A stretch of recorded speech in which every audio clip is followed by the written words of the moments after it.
नमस्कार, मैं रोमिया आयुर्वेदाचार्य आप सभी का स्वागत करती हूँ नेचर्स वे टू कनेक्ट में। आज हम कुछ महत्वपूर्ण तथ्यों के बारे में बात करेंगे जिन्हें अपने जीवन में उतार कर आप सभी अपने स्वास्थ्य को बनाए रख सकते हैं। सबसे पहले बात करेंगे हम दही की।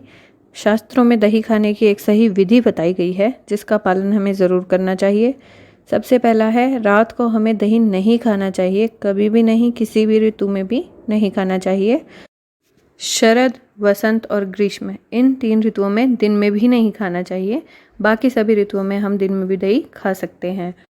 दही को बिना चीनी, बिना घी मिलाए नहीं खाना चाहिए।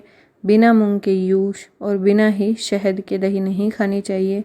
न तो उष्ण यानी जो ताज़ी दही होती है वो खानी चाहिए और न ही आंवला मिलाए बिना खानी चाहिए। अगर कोई मनुष्य दही खाने के इन नियमों को छोड़कर दही खाता है तो उसको ज्वर यानी फीवर, रक्तपित्त यानी ब्लड डिसऑर्डर्स, विसर्प ये एक स्किन डिजीज़ है, कुष्ठ यानी लेप्रोसी, पांडु यानी अनीमिया, भ्रम यानी मिथ और कामला यानी जॉन्डिस आदि रोग हो सकते हैं। अब हम बात करेंगे वैरोधिक आहार की।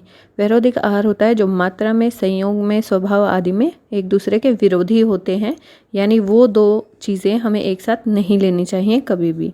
सबसे पहला है, मछली को दूध के साथ कभी नहीं लेना चाहिए क्योंकि दूध ठंडा होता है और मछली गर्म होती है, तो ये वीर्य के विरुद्ध हो जाते हैं और ये दोनों मिलकर फिर रक्त को दूषित कर कर उसमें अनेक प्रकार के रोगों को उत्पन्न करते हैं।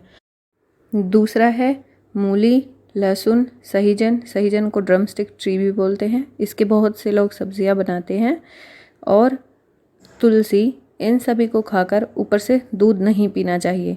यदि हम ऐसा करेंगे तो कुष्ठ यानी लेप्रोसी या कोई भी स्किन डिजीज़ हमें हो सकती है। तीसरा है बड़हल। बड़हल का लोग अचार भी डालते हैं, या जो गन्ने का हम सिरका लेकर आते हैं उस गन्ने के सिरके में वह बड़हल मिलाया जाता है, वह बहुत ही गुणकारी होता है। उसे हमें मधु यानी शहद और दूध के साथ नहीं लेना चाहिए क्योंकि यह संयोग मृत्युकारक होता है और यह हमारे बल, वर्ण आदि को नष्ट कर देता है। और पके हुए बड़हल के फल को उड़द की दाल, गुड़, घी आदि के साथ भी नहीं खाना चाहिए। उसके बाद आता है आम, बिजोरा नींबू, बड़ी बेर, नींबू, जामुन, इमली, कैथ, अखरोट, कटहल, नारियल की गिरी, खट्टा अनार और आंवला, इन सभी को दूध के साथ कभी भी नहीं खाना चाहिए। फिर है कुल्थी की दाल, उड़द की दाल, मोठ और सेम, इन्हें भी हमें दूध के साथ नहीं खाना चाहिए। खीर खाने के तुरंत बाद हमें सत्तू घोलकर नहीं पीना चाहिए। यदि हम ऐसा करेंगे तो हमारे कफ की अतिवृद्धि हो जाएगी। अब बात करेंगे शहद की यानी मधु। इसको कभी भी गर्म नहीं करना चाहिए, नहीं तो ये मारक होता है। गर्मी से पीड़ित यदि कोई व्यक्ति मधु का सेवन करे तो ये उसके लिए घातक हो सकता है। मधु का प्रयोग हमें अत्यंत अल्प मात्रा में करना चाहिए। मधु को और घी को, शहद और घी को कभी भी समान मात्रा में मिलाकर हमें इस्तेमाल नहीं करना चाहिए क्योंकि यदि हम उन्हें समान मात्रा में मिला दें तो वह विष बन जाता है।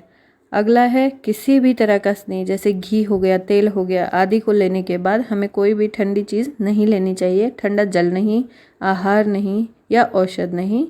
यदि किसी परिस्थिति में हमें लेना भी पड़ जाए तो थोड़ा गर्म जल लें।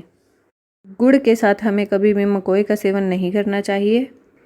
हमें अपने वेगों को रोककर कभी भी आहार नहीं लेना चाहिए। वेग यानी मूत्र का वेग, पुरीश यानी स्टूल का वेग, अपान वायु यानी फाट, वमन, छींक, डकार, जमाई, भूख, प्यास आदि इनके वेगों को रोककर हमें कभी भी खाना नहीं खाना चाहिए। यदि हम इन चीज़ों का अपने जीवन में ध्यान रखेंगे तो अवश्य ही हम अनेक रोगों से बच सकेंगे। धन्यवाद।